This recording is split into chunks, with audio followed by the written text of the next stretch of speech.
Another discussion now on the importance of brand building in a modern economy. Derek Miller is the Managing Director of TLC Marketing Worldwide Africa and has some strong views on adding value to your brand. Derek, welcome to you. What do we mean by that?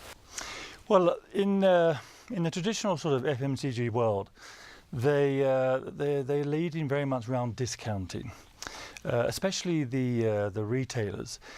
Look, you know, there are some brands like the L'Oreals and the BMWs that you're never going to get a discount on because they're very premier brands.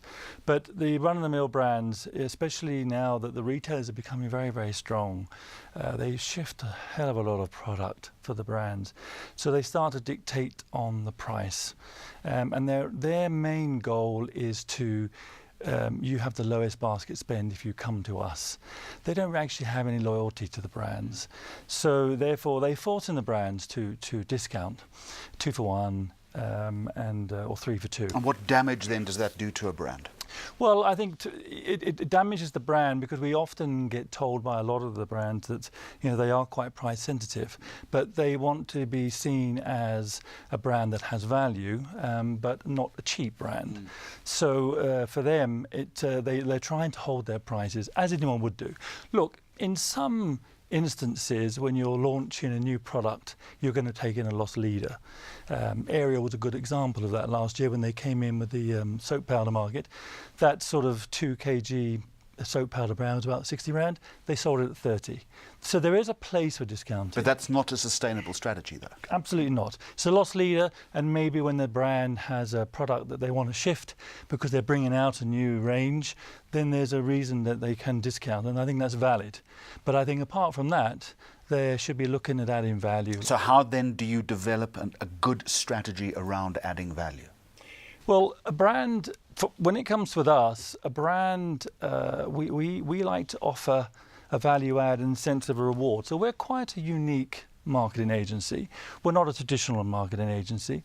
We're looking at specialising rewarding the consumer for their purchasing. And you know, when we talk about reward, we're talking about incentivizing them in some way. Yes. I mean, and the rewards that we can offer are a wide range, from a simple cinema ticket right up to a free holiday for 4. And anything else you can think of in between, we'll find it.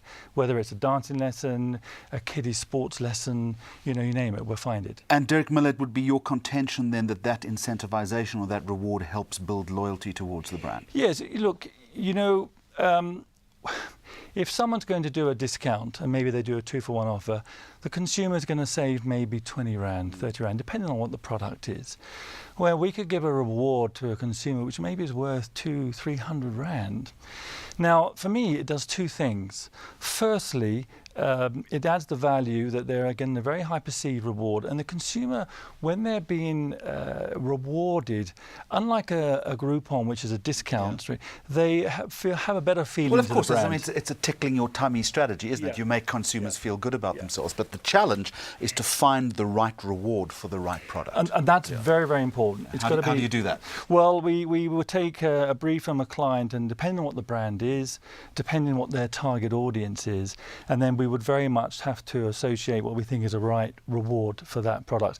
Now look, you know, you wouldn't give away a holiday on a product that sells 30 rand, but you might do if you bought a new Mercedes, weekend break, etc. It ties in nicely with that target audience. Is there a measurability toward, as far as this is concerned? So you've worked out the reward strategy, you are engaging with the consumer. How are you going to measure the effectiveness then of that campaign? I mean, ultimately, you still want to sell product or service, don't you? Yes, look, we boast actually that most brands, when they attach an award to a product, they can see between 8 to 15% uplift when they do that. We've got historical data now which proves that to be very, very good. Look, we did a campaign for the Edcon Group last year, and the average basket spend was around 250 rand for that particular outlet. They added a reward to it which was around PSL tickets. Their average baskets went up by 900 rand.